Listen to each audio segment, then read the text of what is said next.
Did you know that my business partner, Josh Citron, and myself have been offering a Yoga of Business course? Well, I want to make sure that you do. We've been doing it for a few months now, and it's been really going well. We've been learning a lot. First thing that we learned is that it's not just for yoga teachers, it's for any independent creators who are trying to navigate this new landscape that we're all in. We've been discussing how to succeed without social media. We've been talking about how to create content and let that do the marketing for you. We've talked about sustainability over unlimited growth. We've talked about how to choose your digital tools. And most importantly, we've been talking about how to create a new bliss money balance. And I'm mentioning it again here because we're doing something special this coming month. We just concluded 2020, and at the end of the year, we always do a complete analysis of our numbers. We whip out the spreadsheets, and we look at exactly how much money we made, where we made it. We compare it to previous years and look for trajectories and trends. And usually it's just me and Josh doing it. But this year we've decided to do it in the Yoga of Business class to share all of those numbers and let people really see under the hood. I think it's going to be informative and useful. So if you've been considering doing the Yoga of Business course or you're just learning about it now, I want to encourage you to check it out. It's the Yoga of Business course with Josh Citron and Jay Brown, and you can find out about it at jbrownyoga.com.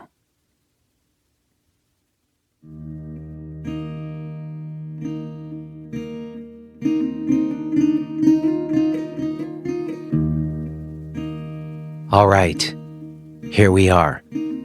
According to the arbitrary calendar of time that we have all acquiesced to, it's a new year. And this is Jay Brown Yoga Talks podcast. My name is Jay Brown. If it's your first time here, let me welcome you. Everyone else, what's up? How are we doing? By the time this comes out, we will already be several days into 2021. How's it going so far? I have to be honest with you. The turn into the new year didn't feel like this grand intention-setting moment for me. You know, isn't that what we normally do? We set our intention for the year. Or I was just talking to my friends in my weekly teachers call, and last year at this time, we all picked a word, like a word for the year. And we were looking back at our words and reflecting, and I just resented it. I didn't want to pick a fucking word this year. I don't want to set an intention for this year. I'm just going to do my best. And shit's going to go how shit's going to go. You know, that's my attitude right now. And I feel like it's not as positive as I envisioned bringing you in this first episode of this new year. But you know how I do around here. I'm not trying to blow smoke up your ass. I'm trying to keep it honest.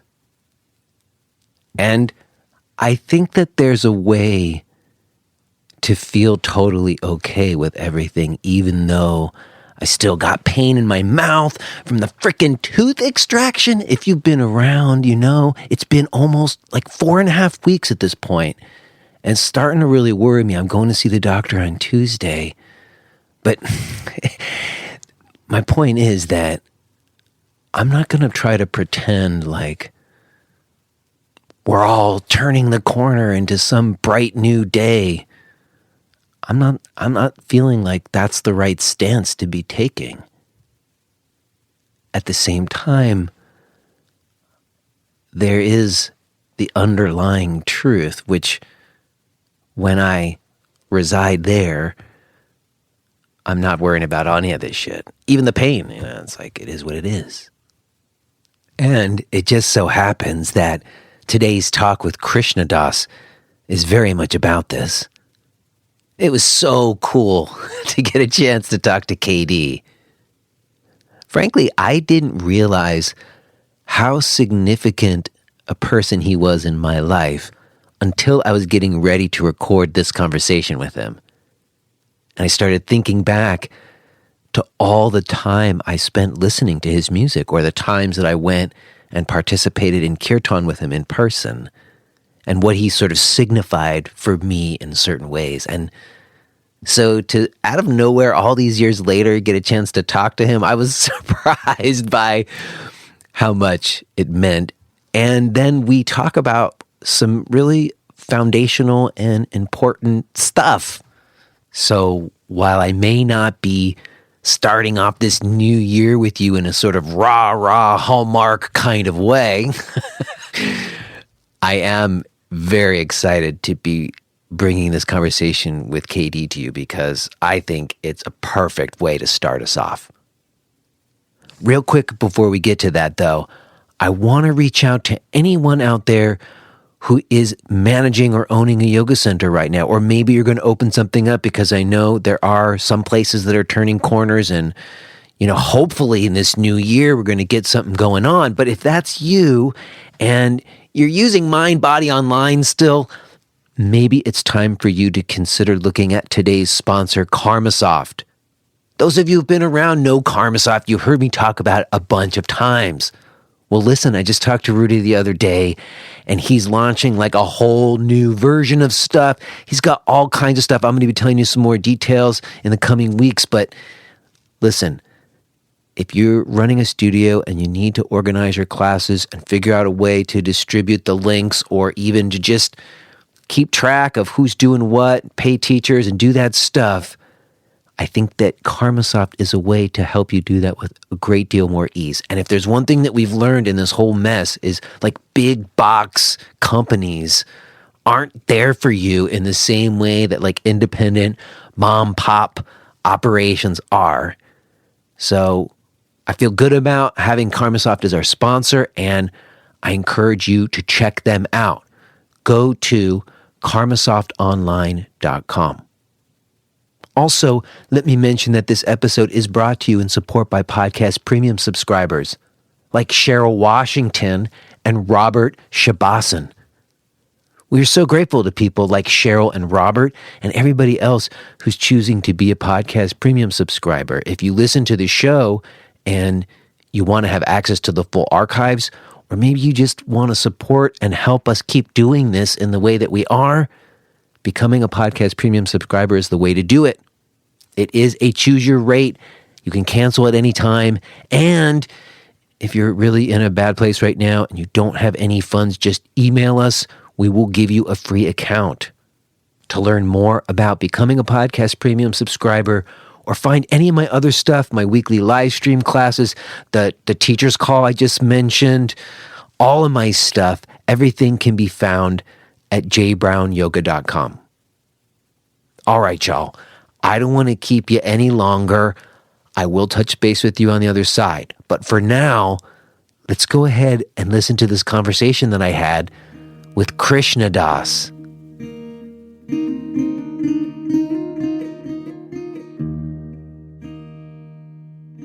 Hello. Hi. Hi. How you doing? I'm doing okay, all things considered. Very good. Where are you? Right now, I am in Pennsylvania. Oh, getting ready for the storm. It's not getting ready. It's here. It's upon us. I might not even be able to get home after this, but there was no way I was going to miss it. Oh, wow. Okay. I'm partially kidding. Where are you? Are you on the East Coast or not? Yeah, sure. I'm about an hour north of New York City. So we're just within the next hour or so, it should start the snow. Well, I usually start out just like we're doing, and I'm already recording. This is all part of the show. Oh, okay. Passing show. I normally just like chat it up, like we're doing, but with you, I really feel like I gotta share a few things with you today before I could just relax and do that. Because sure, whatever. Because I started this show. Part of it was about trying to figure out how we got where we are in this whole yoga thing, and how I got to where I am in this whole yoga thing more even. And in getting ready to talk to you, I realized that you don't know me at all, but you were kind of like a significant person for me. And I feel like I want to share a few things with you so you know where I'm coming from in our conversation today. Sure. Fine. So I was in New York City in the early 90s. I was in school there, and let's just say I wasn't doing that great. My mom died when I was young, and I had a lot of pain in me, and it got pretty bad. Got to a point where I thought I either got to kill myself or I got to find another way to live. And part of me deciding to find another way to live was going to yoga classes at the Jivamukti Yoga Center on 2nd Avenue. What year is this? I first went to class there, I think, in 93. Come 95, I was going on a regular, like a lot every day. And I would say for a while at the beginning, I never did the chanting. You know, they would always do a little call and response chanting at the beginning and the end of the classes. But I never did it. I was intimidated, insecure, and I didn't know what the words were. And I thought it was a little cultish or whatever. And I wasn't on board. And at some point, someone, I believe it was one of my teachers, Kachi. Oh, Kachi, sure. She suggested I come to Kirtan that evening.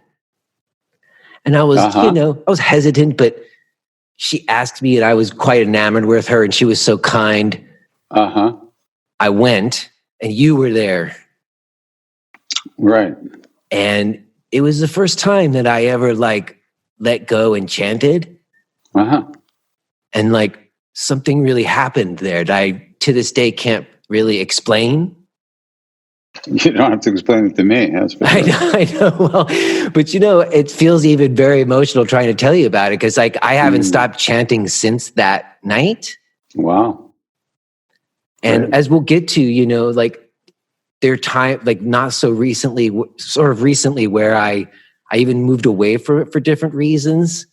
But everything that's happening right now, it's become even more important to me, whatever that was and is. And so I feel like that your album, One Track Heart, was part of my personal life soundtrack for a couple of years there. I practiced to it so many times.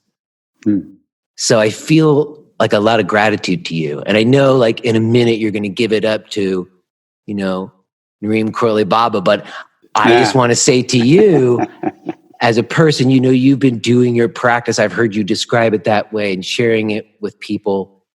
And it helped me. And I do that now. I try to do that now for other people. And so just having you here is significant for me. And I'm thankful for all that practice that you shared over these years. And I'm thankful for this time today to talk to you. So I really appreciate it. Cool. I appreciate that too.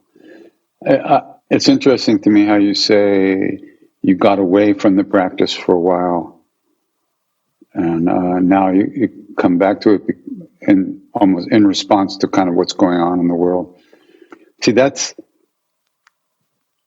really good to notice, because at some point you'll recognize, all of us, I'm not talking about just you, but at some point it dawns on us that we've not allowed, but our stuff has taken over again completely,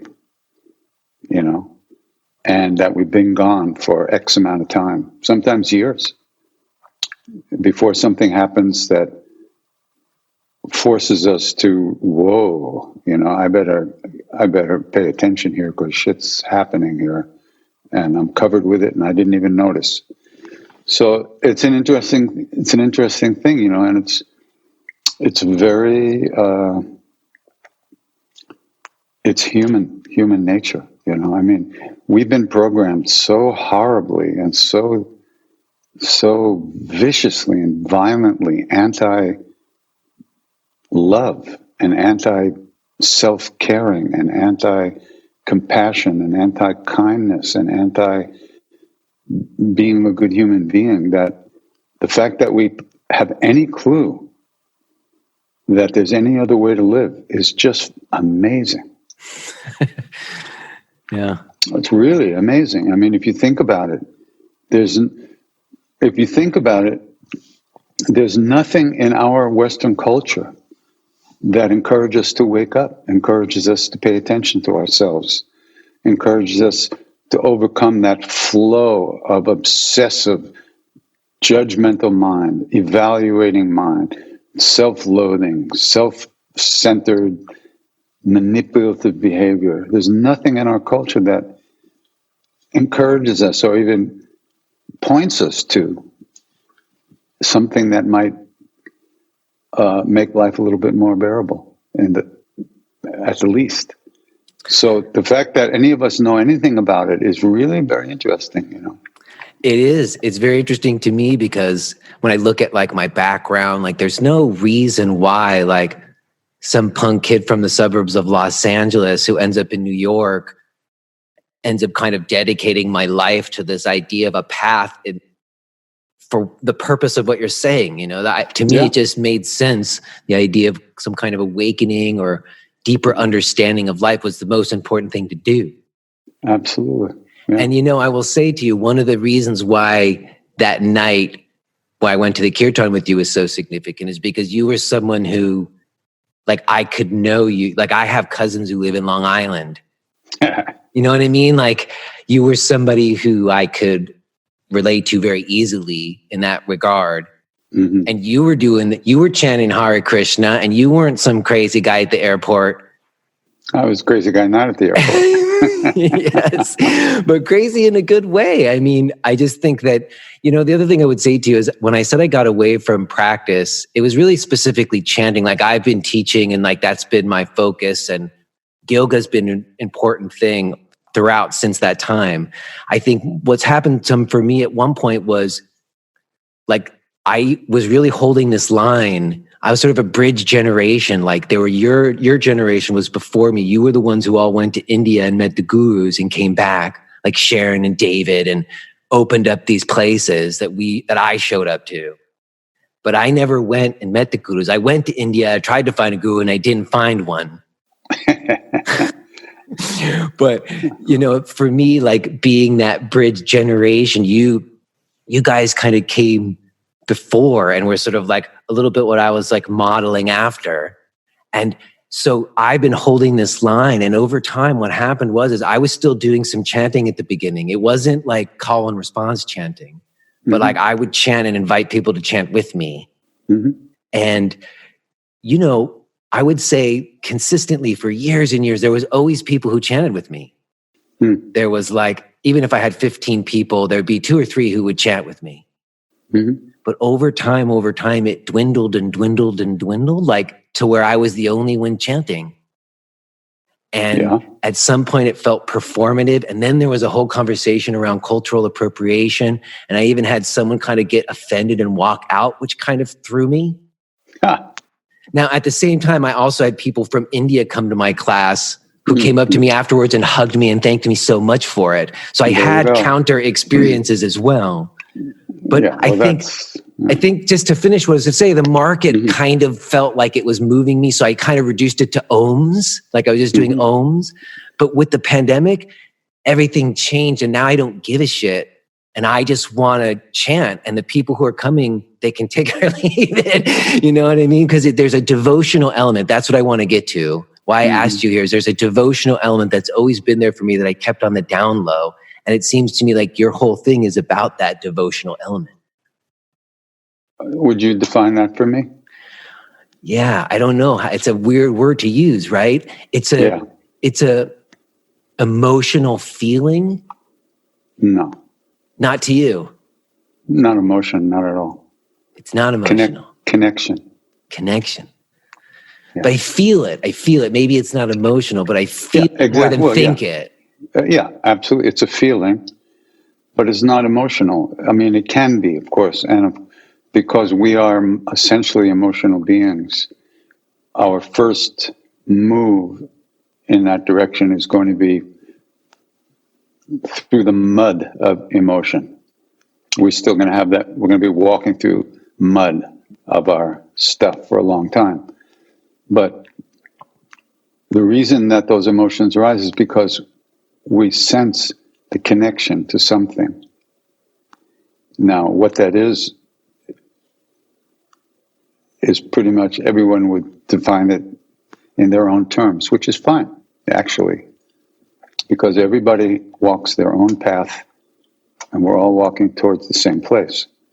So, but let's go to the chanting practice specifically. The practice is very simple. Well, first of all, you're not chanting for other people. Ultimately, there are no other people, P.S. But because we're attached to our body, mind, emotions, we see other people because we see ourselves as separate. So there are other separate people. So let's just skip that for now. So we're chanting. And you're chanting these sounds because we don't really know what they mean. So to us, they're simply sounds. And at some point, we'll notice that we haven't been paying attention. Right? We've been thinking about something else. And we then come back to the sounds, which were coming out of our mouths or anyway, and there could be 1,000 people in the room doing the same thing, but we were thinking about something else. So whatever, we're reminded or we hear, oh shit, okay, so we come back. That's the whole practice. Nothing more than that is required. There is no manipulation of the emotions to have any particular type of experience. You simply sing, and when you notice you're not paying attention, well, actually, you notice you haven't been paying attention because actually at that moment, you woke up. You were asleep. And then all of a sudden, for some reason, we don't know why, you woke up. And you noticed, oh shit, I haven't been paying attention. Okay, Shri Ram, Jai Ram, Jai Jai Ram. And then again, in 2 seconds, you're gone again. And we don't know how long it'll take for us to notice that. But once we do, we come back to the sound of the chant. What happens is, little by little, the stuff that pulls us out from, away from here, away from being here, and into dreamland, or into memory land or fantasy land, that stuff, the glue that holds us to that stuff, is thinned out over time. And the thoughts come through, the emotions come through. They may grab us, but they don't grab us for so long, and then they drop us again. And gradually, they lose the power to pull us away. All the great saints that talk about this practice, they do not tell you what you're going to experience, because everybody has different taste. Everybody sees things a different way, experiences things a different way. If they say one thing, you'll be looking for that thing. And then anything else that happens, you'll think it's wrong. So that's why it's not even important. What you feel when you're doing the practice is irrelevant. People ask me all the time, what do you feel when you sing? Are you always in bliss? I said, fuck you, bliss my ass. What are you, crazy? I'm just trying to stay here. I'm trying to be here, trying to come back. So you can see how our judgmental mind and our expectations for ourselves cripple us completely in terms of actually allowing a practice to work to some degree. I get what you're saying. I get the sustained attention part. It's the same with asana for me. Everything that you just said applies to asana or chanting for me. I don't even, and chanting is just breathing. It's just exhalations in a way. But I guess where I might want to challenge you, I guess, a little bit is that even though the practice of doing it isn't, you're not trying to emote or trying to, you're not trying to create any emotion. And if it's getting there, it might be in the way as you're describing. But there is something that comes through, there is some kind of communication or some kind of wonder, awe feeling, the same reason why I do yoga. There's something there. And I think that's what I'm pointing to when I use the word devotional. It's I'm devoted to that liminal feeling or whatever. I don't have the right words for it. There are no words for it. Yeah. Exactly. I agree with you totally. But the key thing is that you're not making that happen. You're noticing as it arises or as it's uncovered through the practice. Right. So if you try to share these practices and you start talking about love and devotion and feelings of this and that, people are going to immediately go like, oh man, some people go like, oh great, that's just what I want. The other people go, oh fuck this sucks, I'm getting out of here. That's the same exact response, by the way. One looks this way, one looks that way, but it's the same response of self-centered pleasure, what you want for yourself, what you don't want for yourself, pleasure, pain. And you see, nobody ever taught me how to chant. I just started singing with the people who were singing in India. Me too. That's it. That was what I was told. Listen to the sounds, try to make the sounds. Yeah, and they don't, they come from a very rich culture that's very plugged in to deeper levels of being. And so they have a whole, they don't even have to, they're just born into this different way of feeling about life and of going through the day. And when they do their practices, they're bringing all that to it. We don't have that. We don't have that. So what we should start with is what we do have, which is neurosis and stupidity and blindness and selfishness and pain and grief and anger and shame and all those things, self-centeredness. That's what we have. And that's good. We start to notice that, then we can let go of it. And then we'll be ultimately in the same place that those people are. But they came through their emotional and psychological shape. We have to work with what we have.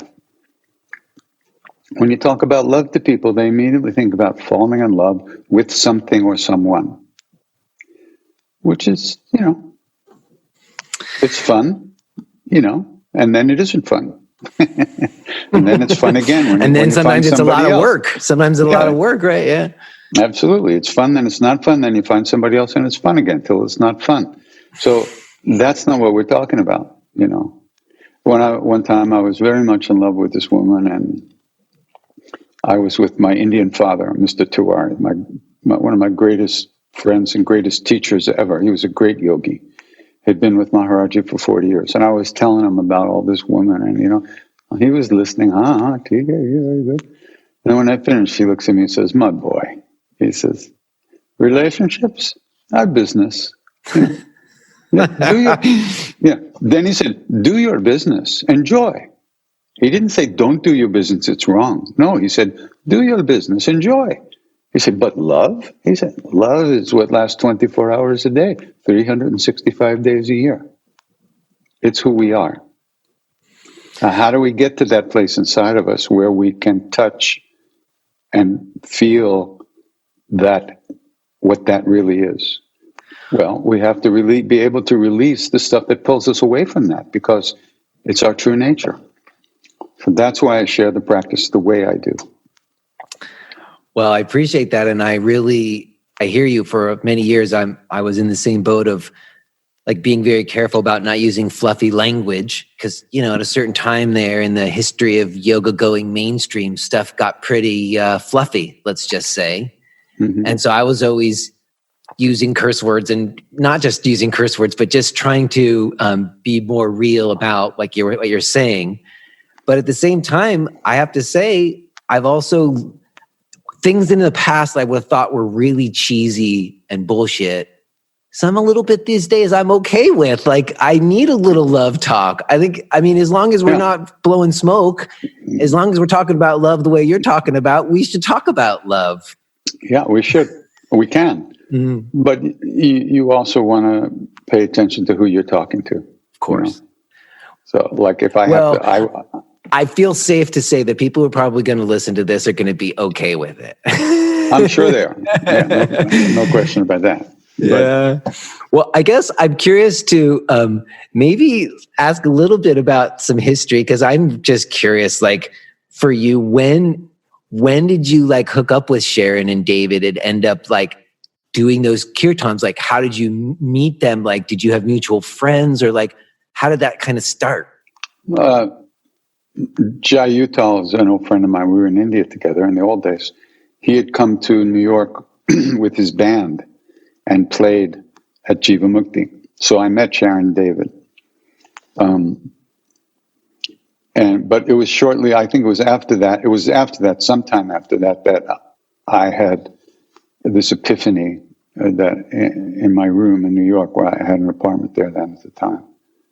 I was in pretty bad shape at that point in my life. We're talking 1993, 94. And it was not good. I was very, very depressed. And so I had this epiphany when I walked from one room to the other room that it was like a lightning bolt hit me. And if I did not chant with people, and it was with people, I would never be able to clean out the dark shadows and the corners in my heart, in my own heart. And it was clear that part of the epiphany was that those dark shadows and those dark places were the only thing that was causing me pain. And this was the only way I had to work with that stuff and possibly, hopefully, clean it up.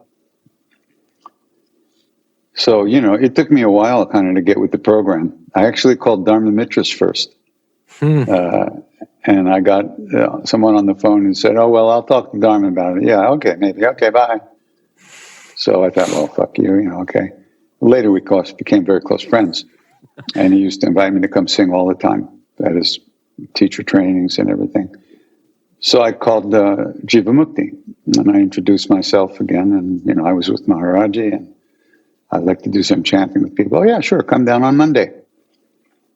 So Mondays when they had their teacher trainees gather. And at the time, I think there were between 8 and 10 of them. And so they let me chant for like 20 minutes. And then Sharon and David did some readings and some question answers and stuff. And then that was that. So that went on for a while until at one point I got there one Monday, and Sharon and David were gone. They had left for India. And they stayed for months. So every Monday I'd come and I'd sing for like 2 or 3 hours. And people started coming, and there were like hundreds of people, 100 people. It got big. Line. See, I stopped going. It got big. It got crowded. Yeah. And it's funny. Then one day I arrived, and their cushions were out there in front of the room again with mine. And so we greeted each other, and I started chanting like I had always done. And about an hour into it, I went, "Oh shit, I forgot they're here." And I look over, and I'm like, "Is it okay?" And they kind of looked at each other and went like, yeah. And Mondays became my day. That's all, just like that. Right. That's how it started. Yeah, people just set up shop, and there was a lot. I know at that time, that place was really inspiring. I mean, there was a lot of great stuff happening there, a lot of great teachers coming through there. And like I said, all these folks like you and Sharon and David who are going to India and coming back and just sharing whatever it is they had taken in. Yeah. I guess my question about that is, I'm sure you pay some attention to like the yoga world, although everything's been so changed with the pandemic. But just before the pandemic, I feel like gurus were kind of getting a real bad rap. Like because so many of the gurus, were kind of revealed to done some bad stuff and abusive to people. And so there's been a lot of I don't know what you would say, almost like, if you say guru, you're in tough waters already. Like I'm in tough waters right now, bringing it up, maybe even, I don't know. Not at all. It's very simple. Those people are not gurus. They never were gurus, and they probably never will be a guru. They're human beings who have unfulfilled desires, who are using other people to fulfill them, and manipulating people and opening bank accounts. Maybe they have a few little powers. Maybe they had a couple of nice experiences based on their ability to concentrate, but they are not gurus. They are scammers, and don't worry, they will pay for everything they've done. It's not for us to punish them.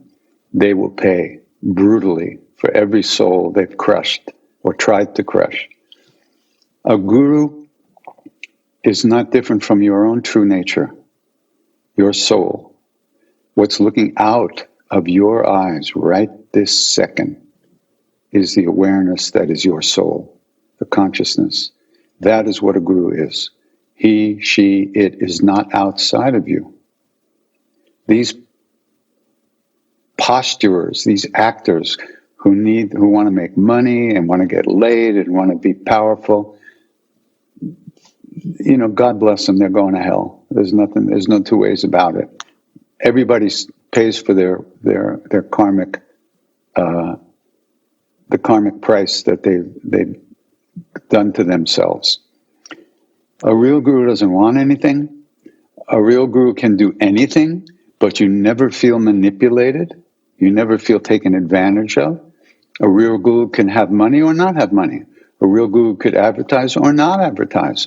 A real guru could be hiding in a cave in the Himalayas, or he could be living in New York City, and he could be like Bruce Springsteen. You don't know who a real guru is. Personally, I think Bruce Springsteen is a great bodhisattva. Yes, I agree. But that's the point, is that we as Westerners couldn't have a fucking clue what a guru is. All we want is love. We want to be patted on the head and told we're good little boys and girls, and we're willing to give everything away to get that. That's how needy we are in the West. And I'm just like that too. So I'm not judging other people. We don't know what the real thing is, and we won't know until we become it.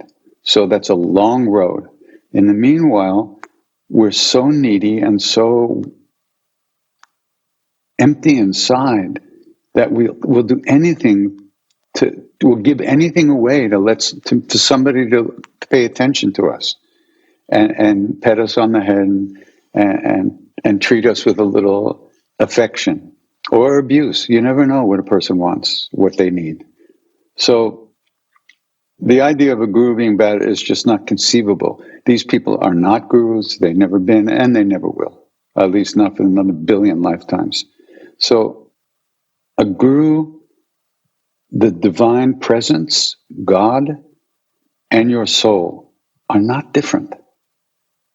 They are not different. Guru is not outside of you. You might find guru-ness in a human body, but the guru doesn't think he's outside of you or she's outside of you. They've transcended the illusion of being a separate entity, and they've become the whole universe. And we're also in the universe, so they've become us as well. This is big time. I know, that's what I'm saying. That's the thing. See, that's what comes through sometimes in practice. But I guess I'm wondering about that then. So, did Neem Karoli Baba ever come to America? Forgive me for not knowing. No, but he said, not as far as we know, but he said to us very clearly, he said, I'll come to America. And one of us said, yeah, you'll come in our hearts. And he said, nay, in the body. But as far as I know, he hasn't been here. But that's only as far as I know, so far. And when you were like hanging out there, was there like an arrangement? Did you pay for lodging? Like, what was the exchange? We didn't pay for anything. He fed us. He took care of us. You have no idea. And we stayed, and for the first year or so, we stayed, most of the Westerners, all of the Westerners stayed in the town about an hour away from the temple. And we stayed at one of his devotees' hotels. And they charged us very little, and we filled the place. We took the whole place over, basically, and we had great meals there. And they charged us, because that's their living. So they charged us something. But Maharaji never charged us anything. In fact, later, I lived in the temple. He fed me. He clothed me. He gave me a place to sleep. You couldn't give him anything. He used to say, there was this one guy who had money in the group. He was like older. He was one of the older. There was a few people older. Ram Dass and a couple other people were older. And he kept trying to give Maharaji some money, a donation. And Maharaji wouldn't take it. No matter what the guy tried to do, he tried to give it to somebody else to give to Maharaji. Maharaji wouldn't take it. And Maharaji one day looked at him and said, "What are you trying to give me money for? Don't you realize all the money in the universe is mine? Even the money in America." So that's what a guru is. Why do they need to take something from you to put over there to do that when it's all theirs? It's all working perfectly. It's like they don't need anything. They already become everything. There's no personal agenda anymore. It's inconceivable to us. We can't go to the bathroom in the middle of the night without a personal agenda. We got, Well, I guess my question is then, does that imply that like if that happens to someone, they no longer are like in life? Like, do you still have a life after that? I guess you do, or I don't know. Like, does it mean? What are you talking about? Like, what happens to someone? When you come into that kind of awareness of that kind of interconnectedness in such a way. Of course you do. How can you think that becoming one with the universe makes you less able to deal with a traffic jam? I guess you're still just having a cup of coffee even after you know what the deal is. Absolutely. Right. You know, in the Zen tradition, they say before enlightenment, you chop wood and you carry water. After enlightenment, you chop wood and you carry water. Right. Why would we assume that just because what it is our fear, our ego fear of death, the ego death. If you are hearing this message, then you're listening to the free version of J. Brown Yoga Talks. To hear the rest of our conversation, please subscribe to Podcast Premium at jbrownyoga.com/premium.